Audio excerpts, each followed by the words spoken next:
Hey, as soon as I finished that video, I realized I didn't finish that problem, so my apologies on that. Let's go to the last part here. We got to find the side length C as well. So we have 4a over sine of a equals C over sine 79.5 degrees.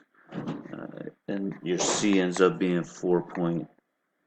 approximately 4.54.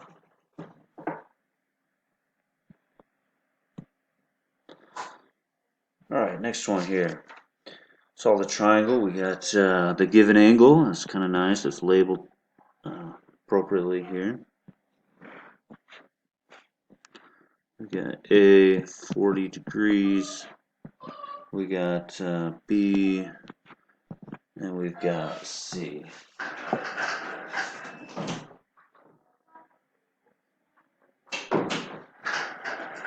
Sorry about that.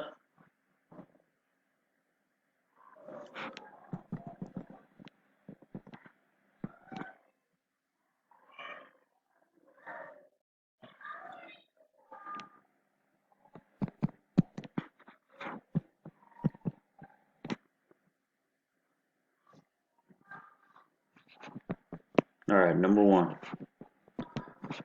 Sine 40 degrees. So we're gonna find the relationship between A, H, E here. Sine 40 degrees is opposite over hypotenuse. So H equals 9 times the sine of 40 degrees. So 5.785. Okay. So now I'm like, all right, my A, in this case, my A is my less than B, but it's greater than H. Let me go back to your diagram here. So my A, let me erase some of this stuff here.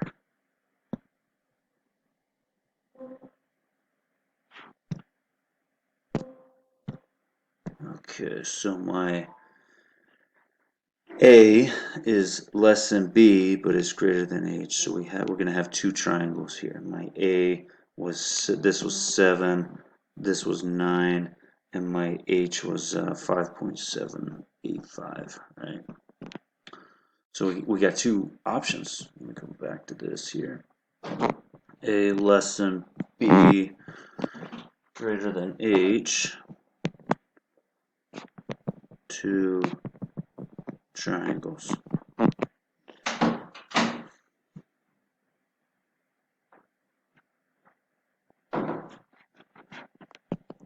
So number two here, let's start off and we'll go A over sine A equals B over sine B. So sine of B cross multiply, so 9 times sine 70 divided by 7. 0.82644. Now I'm going to take the arc sine of that. So angle B, I'm going to call this angle B1, is the arc sine of 0.82644, which is 55.735. Because the sine of B is 0.82644, right? You can have this angle here where it would occur, and there's your other angle where that might occur. Theta 1, or I could call it B1. This would be B2, where the sine is also 0.8644. Okay?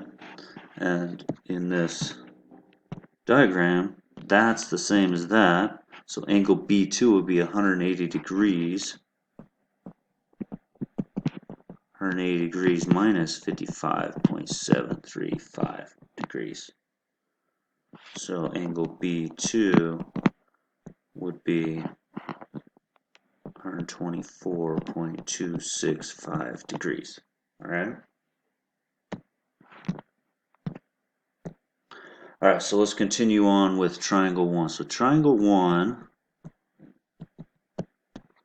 would be with A being 40, B being 55.735, and you know what, let me draw this thing. So here's A 40 degrees, B being 55.735 degrees.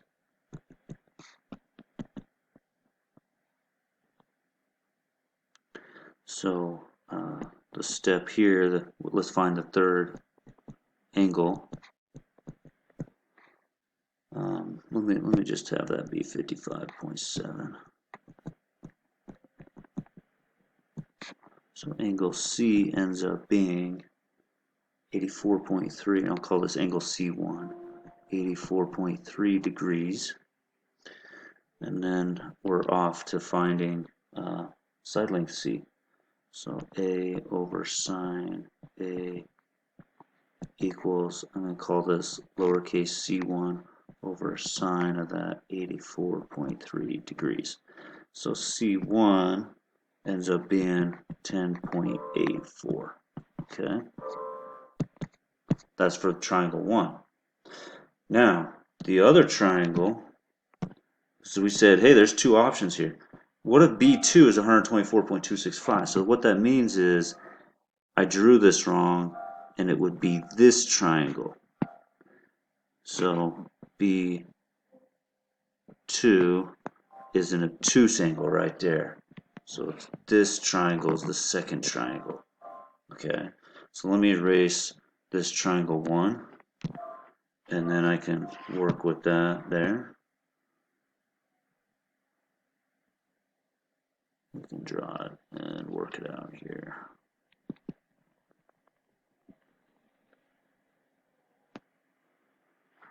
My apologies if you can hear my daughter teaching piano lessons. Alright, triangle 2. No, let me do this in red here. So we've got A is angle B2, we called it. C up there. So A is 7. B is 9. And then lowercase, I'm calling that lowercase c or lowercase c2. And then the first step is we say, well, A plus B plus C. So A is 40 degrees. And then now we're using 124.3. We'll use 124.3 on this one. Plus angle C all equals, or I'm going to call this angle C2. Equals 180 degrees. So angle C2 ends up being 15.7 degrees. Okay, so that's right up here, 15.7 degrees. This was 40 degrees, by the way, and this one was 124.3 degrees. And then we say A over sine A, 7 over sine 40 degrees, equals lowercase c2 over sine of that 15.7 degrees. Cross multiply there, and you got 2.95. This lowercase c2 right there. Okay, so two triangles, two situations with these given conditions. And that's because A is less than B is greater than H. There's a nice little picture of that as well. All right, to measure the height of a mountain, the surveyor takes two sightings of peak. At a distance, notice that they are 900 meters apart. Person's 2 meters tall. First is an angle of elevation of 47 degrees. All right, so we've got this measurement there. And then the second one over here, we've got 35 degrees. And this whole thing, if the transit's 2 meters high, what's the height h of the mountain? So the whole h. And I'm going to call this part B, just from there to there. Okay. So we've got B, angle B. And you know what? Let me blow this up a little bit. I didn't draw this.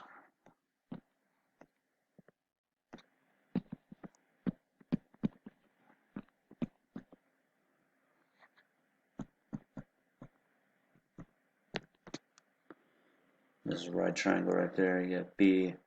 I'm going to call this angle A right there. So this will be angle C right there. And I'm going to start out with saying, you know what? Those are supplementary angles. So angle C plus 47 degrees is 180 degrees. Let me just start filling stuff in here. So that's 133 degrees, number one. Number two, now I've got that oblique. Well, actually, let me solve for angle A. So 35 degrees, angle B plus angle A plus that 133 degrees equals 180. So my angle A ends up being 12 degrees.